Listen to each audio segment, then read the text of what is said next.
Isang araw sobrang saya ko kasi meron nagsuggest sa akin na content. Sabi niya pakainin ko daw ang Team Dugyot sa pizzahan. Kaya ang una kong ginawa ay naghanap ako ng pera. Buti nilang guys, ako yung naghahawak ng pera ng pinagtindahan ni mama sa gulaman. Medyo malaki-laki na to kaya binilang ko na. Kung tama ang bilang ko, ito ay 1,120.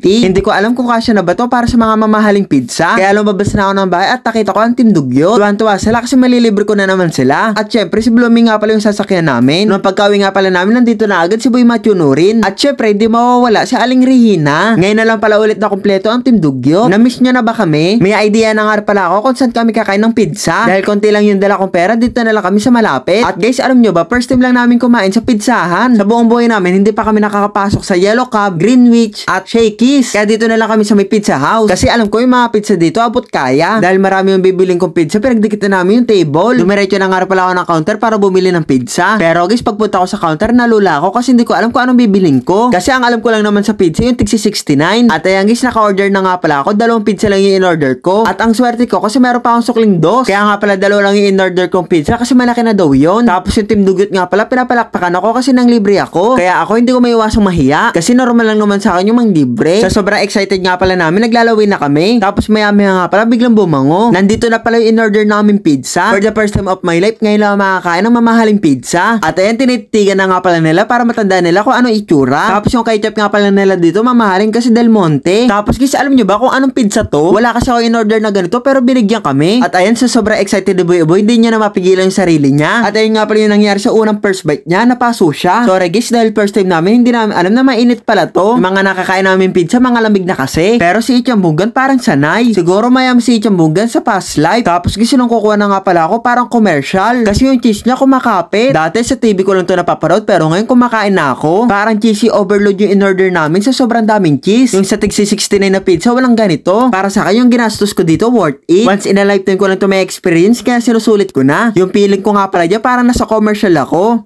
Grabe guys, first time ko makatikim ng totoong pizza. Kaya yung Team Dugyot, grabe tuwan-tuwa. Makakain sila parang wala nang bukas. Sabagay, mamaya nga wala na to. Alas 6 na nga pala to na nga pala. Ibig sabihin, hapunan na namin to. Tapos guys, na-realize ko, sa wakas naranasan namin ang buhay mayaman. Kasi diba yung mga mayayaman hindi nagkakain kapag kumakain. Tsaka diba yung mga taga-Amerika nagpipizza lang kapag kumakain ng hapunan. Kaya para sa akin, dream come true na to. Kahit minsan lang naranasan ko na maging buhay mayaman. Pero guys, alam nyo ba, kahit pizza lang yung kinain ko, busog na busog ako. Kaya yun lang, thank you for watching. Bye-bye!